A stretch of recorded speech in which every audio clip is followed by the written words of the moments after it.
আচমকাই আন্তর্জাতিক ক্রিকেটকে বিদায় বলে দিলেন দক্ষিণ আফ্রিকার তারকা ব্যাটসম্যান হেনরিক্স ক্লাসেন সামাজিক যোগাযোগ মাধ্যমে এক বিবৃতিতে। আজ সব ধরনের ক্রিকেট থেকে অবসরের ঘোষণা দেন ৩৩ বছর বয়সী এই ক্রিকেটার। এর আগে ২০২৪ সালের জানুয়ারিতে তিনি অবসর নেন টেস্ট ক্রিকেট থেকে। অবশ্য টেস্ট খেলার ক্রিকেটারও নন তিনি। ৭ বছরের আন্তর্জাতিক ক্যারিয়ারে মাত্র ৪টি টেস্ট খেলেছেন। তবে আধুনিক সময়ের অন্যতম সেরা ওয়ানডে এবং টি-20 ব্যাটসম্যান হেনরিক্স ক্লাসেন। অথচ মাত্র ৩৩ বছর বয়সে ফর্মের তুঙ্গে থাকা এই ক্রিকেটার আন্তর্জাতিক ক্রিকেটকে বিদায় বলে দিলেন। সব ধরনের ক্রিকেট থেকে নিয়ে নিলেন অবসর।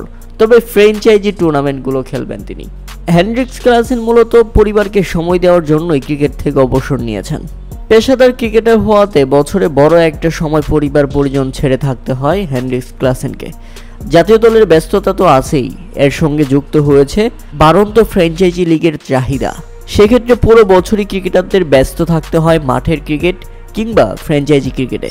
তাই তো এমন সিদ্ধান্ত নিতে হেনরিক্স ক্লাসেন প্রাধান্য দিয়েছেন তার পরিবারকেই, প্রাধান্য দিয়েছেন ফ্র্যাঞ্চাইজি লিগকে। তাই তো আন্তর্জাতিক সব ধরনের ক্রিকেট থেকে বিদায় বলে দিয়েছেন আজকে। বিদায়ী বার্তায় হেনরিক্স ক্লাসেন বলেন, এটা আমার জন্য দুঃখের দিন, কারণ আমি আন্তর্জাতিক ক্রিকেট থেকে অবসরে যাওয়ার সিদ্ধান্ত নিয়েছি। নিজের ও পরিবারের জন্য সেরা সিদ্ধান্তে আসতে আমার দীর্ঘ সময় লেগেছে। এটা অনেক কঠিন একটি সিদ্ধান্ত।